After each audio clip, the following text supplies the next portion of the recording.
County Fair in Costa Mesa, California, where behind me some 7,000 people have gathered to see entertainer, songwriter, and singer. We'll be chatting with him shortly, on location, this edition, Off Stage with Merle Haggard. I'm your host, Fabie Combs.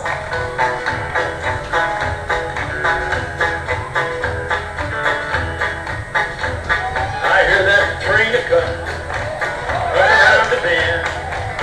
Ain't seen the sunshine since, boy, I don't know when. When I'm stuck in Folsom prison, time keeps dragging on. But I hear that train rolling on down to San Antonio. And I was just a baby.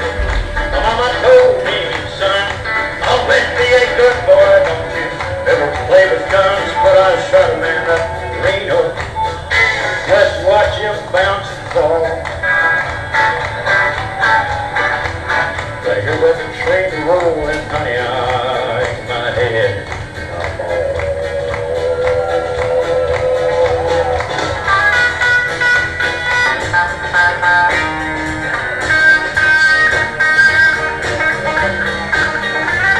I'm all.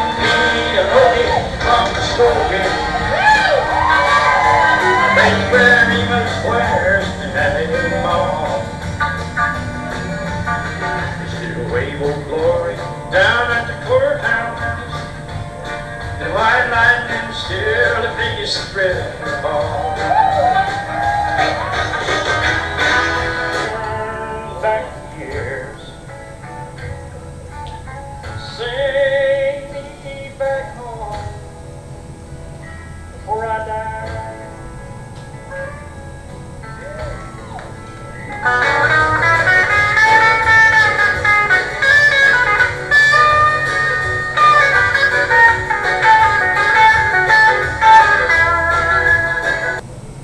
Merle, thank you for being with us tonight and taking time out of your busy schedule. Try. Yeah, some 7,000 people are out there watching you tonight. I think we have another one like that sold. Right. Yeah. Waving signs and banners, and even two guys got up and were dancing an aisle. Yeah, I got to laugh.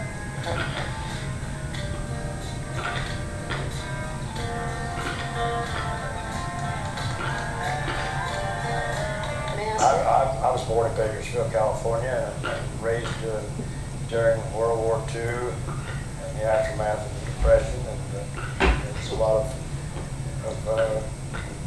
accumulation of people that were migrant because of the Dust Bowl and the. Now, you've written a lot of songs about prison. I know you were in St. Quentin, 1950, and you were paroled in 1960, and that gave you a lot of time to write some of these great songs. What was one of the first songs that you wrote?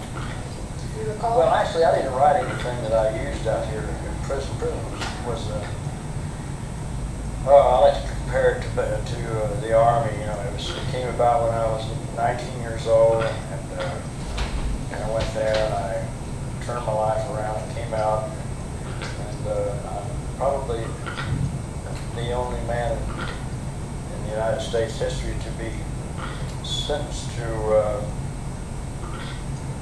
a high court, by a high court as a felon, and also be made man of the year 10 years later at the same county seat.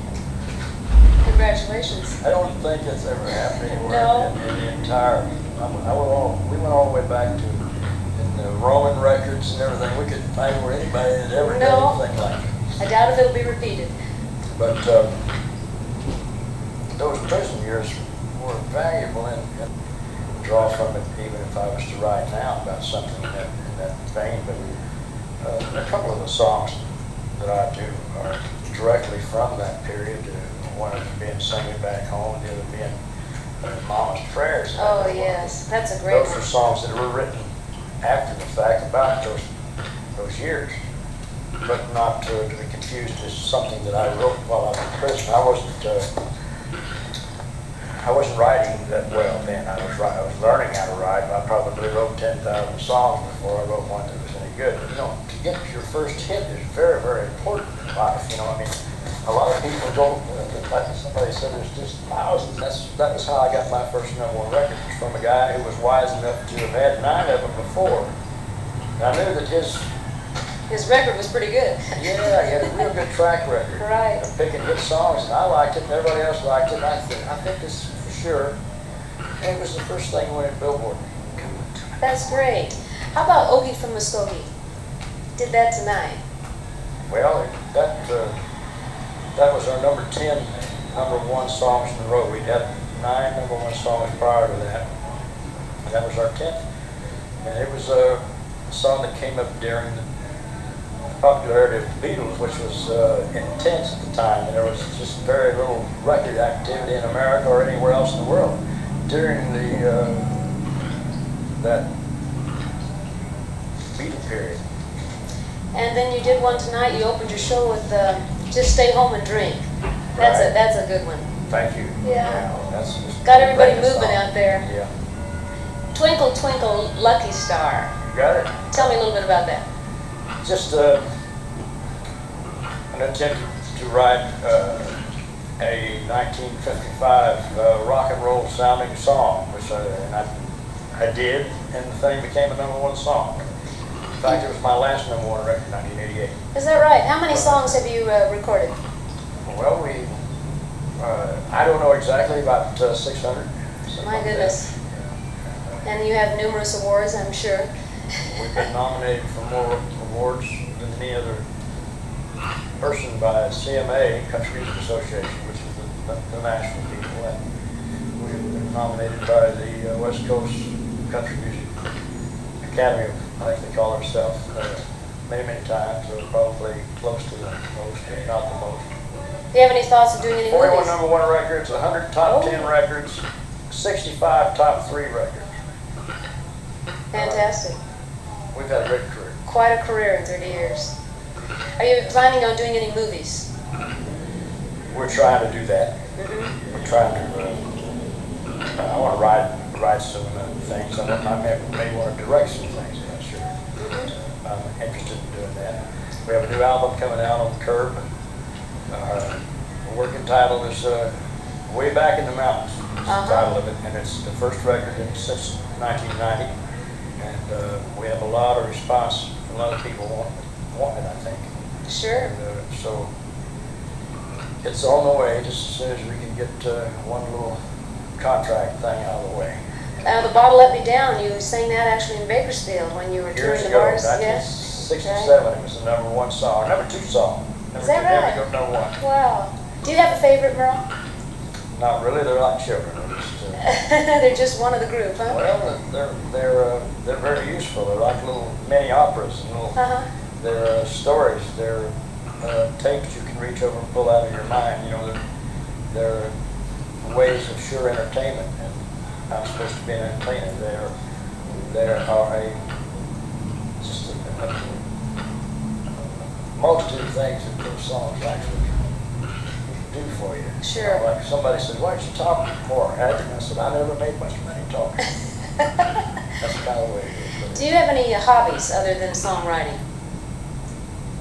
Anything you really Oh, like to do? I play golf, I fish, I do all the, probably,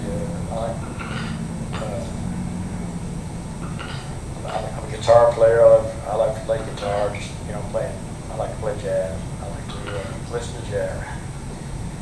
Anything you'd like to do that you haven't done yet? Not really. Not really? Pretty much done it all? Everything that I want to do. I like to direct a movie. Uh-huh. I like to make a motion picture.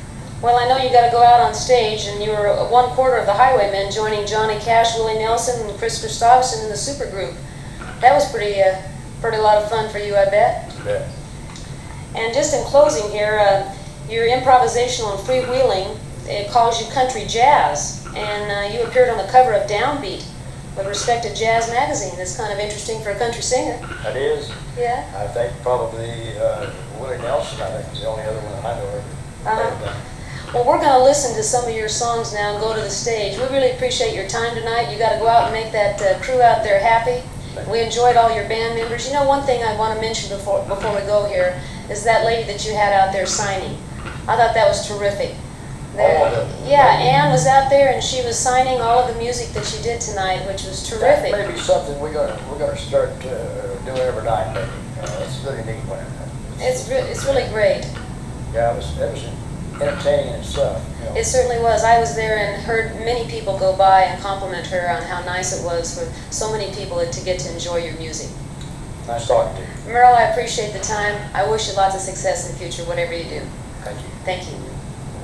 I've enjoyed talking to the legend, Merle Haggard, the Hag, at the Orange County Fair. We found out a little bit about the background of the man, his early days in Bakersfield, some time in prison, his songwriting, how the legend continues, his upcoming plans. This is Fabie Combs saying, hope to see you on location.